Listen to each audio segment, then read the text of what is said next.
Now, to finish our story of Jane Eyre, we're going to do a filling gaps, which is like a recap of the story.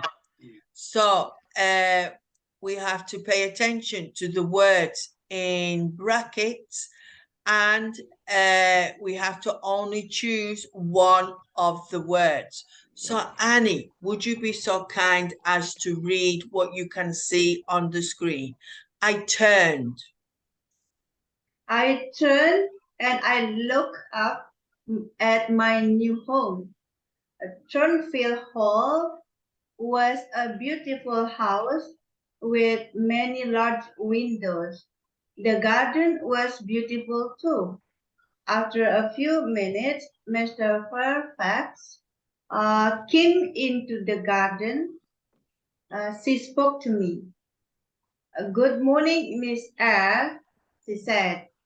You have woken early, Miss Adele. Miss Adele was here after breakfast. You must, what is it? I can't see. What is it? What? I can't see. You must take care. You must take care. You must take care. Which one? Oh my goodness! I can't see the first line. You must take her to the schoolroom. She must begin her lessons. She must be okay then. A pretty little girl walked towards me. She spoke to me in French, and I replied in French. After breakfast, I took Adele to the classroom. We worked all morning. Adele enjoyed her lesson, and I was happy.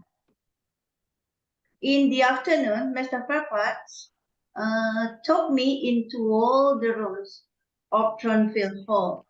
We looked at the paintings and at the beautiful furniture. We walked along the corridors. Come up onto the roof, Miss Eyre, Mr. Fairfax said. You will see the beautiful countryside around Thornfield Hall. Right. So from this reading, we can imagine this is after the fire and they start to put the house together again. Right then, Alan, can you read what we have now on our screen? Jane's name reflects her looks and her character. She is a plain Jane with no pretensions and no social status. Plain Jane, derogatory, an unattractive girl or woman. He'd never give a plain Jane like you a second thought.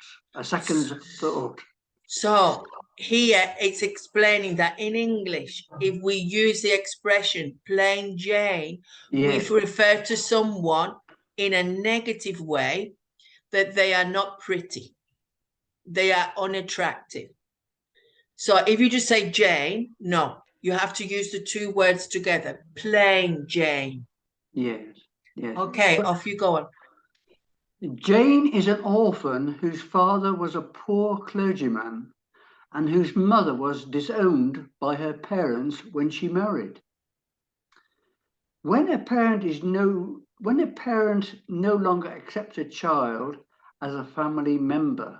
So that is what the meaning of disowned means. Yeah. So if you disown your child, it means that you don't want them part of the family again.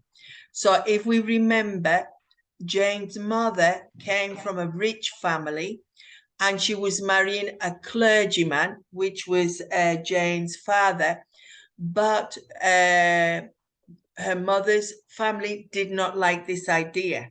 So they disowned her. Right, Alan? The pictures are covering the text. I can't read the whole text. So the novel follows. The novel. Yes, I can move it up now. Okay. The novel follows her development from a dependent child to a mature woman who has achieved self-knowledge, independence, and marriage with her intellectual equal. We follow her life as a self-discipline and integrity are tested as she learns to balance feeling and judgment, as she achieves independence and equality with the man she loves. So if we remember at the beginning of the book, she's a very emotional child. Yes. And then she learns how to keep her temper or her moods under control. Right, off you go, Alan. I just need to move the photographs down. Hang on so I can read the text.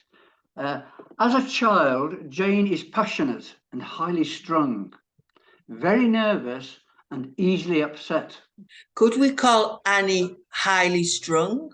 I wonder. No, I wouldn't like to say.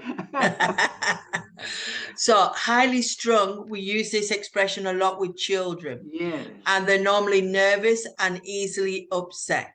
Okay, off you go. And there are several references to her being mad.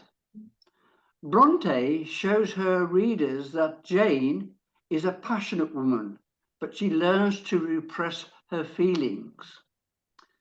At Gateshead, Jane learns by experience that losing her temper does not make her feel better, but it is at Lowood that she learns to control her passionate feelings, and she's able to master the rising hysteria when humiliated by Brocklehurst. Right, so at the beginning, she loses her temper, and as the years go by, she realizes it's worse if she loses her temper, and it's better to keep control. Right, off you go.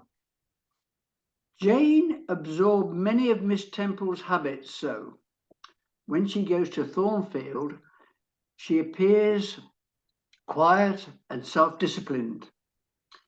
Jane's personality is revealed to us through her memory, which enables her to live her life as a whole and make sense of it as she turns it into an autobiography.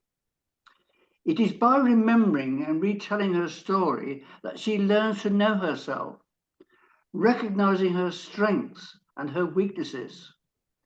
She is not well served by Bronte's narrative technique, as she is used to voice the author's judgment on other characters.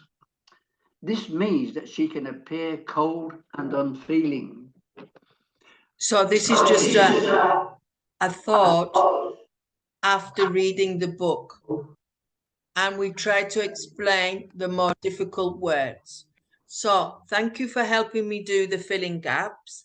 And also we have just had a look at a recap of what the book is about a young girl who was very unfortunate at the beginning and how in the end she found love and her life was turned around completely. Right then, see you. Okay, bye.